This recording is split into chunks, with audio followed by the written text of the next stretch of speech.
where two short-term rental bros come together. What?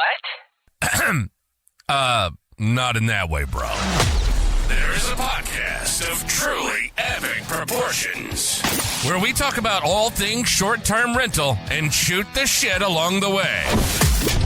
Welcome to the Co-Host Bros Podcast.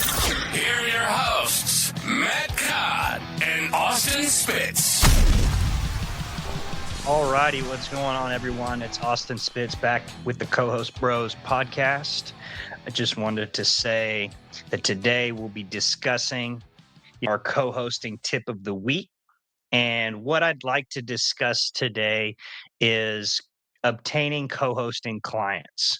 So here are a couple ways that I've been utilizing to onboard and close more co-hosting clients, getting them to sign contracts and onboard with our company. So the main way, the first route that I would go when trying to obtain new co-hosting clients would be through networking. And when I say through networking, I mean networking with other independently owned operators, people that you've worked with in the past. If you already own in your market, you use some of these vendors who you recommend, go to them and ask for their blessing to recommend you as well. So I'm talking about referrals. So statistically, a referral is the highest percentage of a closed sale. So you want to attack this first and milk it for everything that it's worth. So go after referrals first. And when I say referrals, the contacts you're going to want to reach out to are real estate agents first. Absolutely. Everybody's probably hitting them up for the service, but that's okay. If you have the connections, if you can provide value to them in any way, shape, or form. One thing that you could potentially do is print out a pro forma or analysis based on a potential property that they are either looking to buy for a client or not really sell, but if they're looking to purchase a short-term rental and that realtor knows, hey, I don't know anything about short-term rentals, or Austin's the guy in the market. Austin, can you put together a little analysis? It's a, 5-bedroom property. It's this close to the lake. It's got a hot tub. Can you put a little analysis together so I can show with a great property manager who can execute my client what kind of gross revenue they can look at doing? So when you can come to them, that real estate agent, and say, hey, this property looks like it should be at $80,000 of gross revenue a year, whatever the case may be. But when you can provide that value to a real estate agent, then what do you think happens when they end up buying a house through that agent? Well, maybe they weren't looking, like a lot of people, they weren't looking to manage the house themselves. Well, you're already in the real estate agent's ear. You've helped them out. Okay, they sell the house. They get their commission, they move on, they're happy. And all they have to simply do is you ask for that referral, they pass it on to you, you meet, then the ball is in your court. It's your opportunity to close the sale. And you tell them about your services, what you do, how you execute, and how you're going to take care of them and help them meet their gross revenue numbers and the numbers that you promised them in that analysis. So that's the main one for referrals. You should also, I really like to give some incentive to my boots on the ground, my cleaner, my handyman team. I first started getting properties from my cleaners and my handyman team. They started sending me referrals of people just because I worked with them. I had not asked them to do that, but I was super grateful.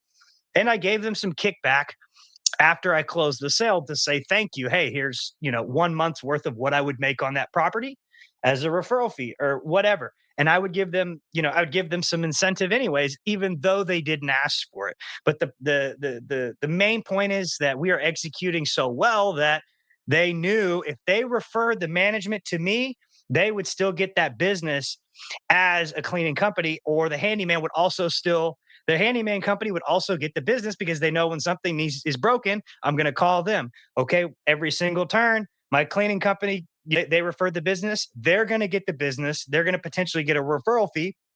So, that's the main thing that I want to highlight is referrals. Be a good person, stand on your word, Do what you say you're going to do, and people will refer business to you and you help them, vice versa. Same thing with plumbers, electricians, anybody that you used in the past that you have a personal relationship with. Let them know what you're doing and keep sending them. Don't even ask. Just, there's a million Facebook groups and they say, who's a good plumber in the area? Every time you see that, you send the plumber that you know and you tag them in there and you tell them, hey, this is the guy, call them now. That's it. That's all you need to do. And they'll solve your problem. Boom. Every time they get that business, they're just going to think of you. Okay, somebody needs property management.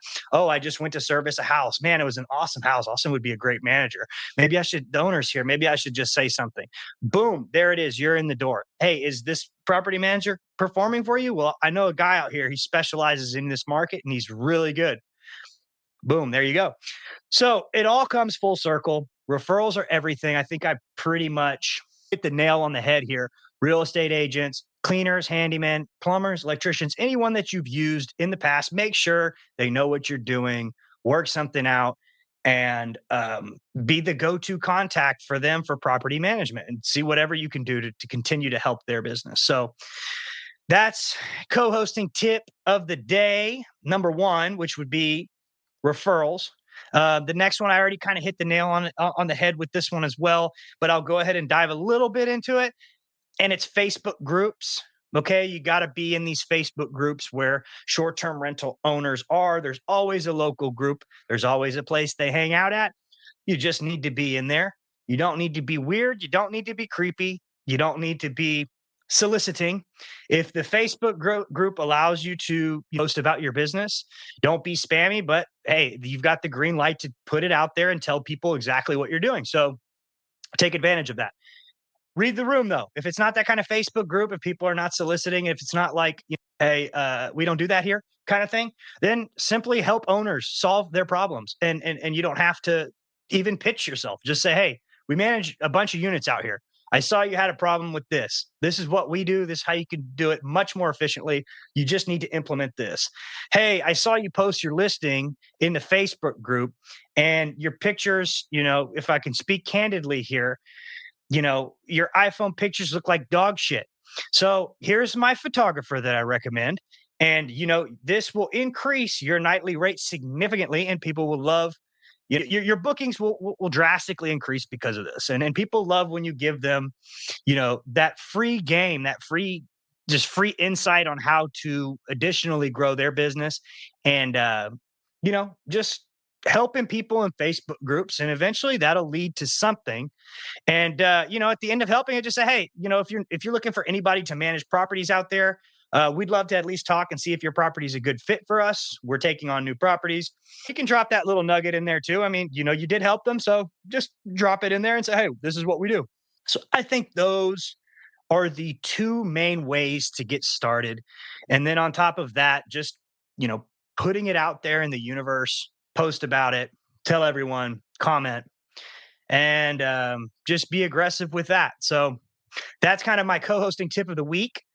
It is to obtain more clients, go after building those local relationships with everyone in your market and get those referrals and be a business owner, represent your brand, represent the face of your company and build that brand. And everybody knows you're the management contact in your market. And that's what we're continuously striving to work on every day. So do that and add value in Facebook groups, online, wherever you see fit. Those are the two things. That's the secret sauce right there. And yep, that's everything for today's little episode. Didn't want to take up too much time, but those are the two things. And hopefully you guys got some value from this. And we look forward to you on the next podcast. We've got an amazing guest coming up next week, and we look forward to it. Like, share, comment, subscribe. The Co-Host Bros Podcast.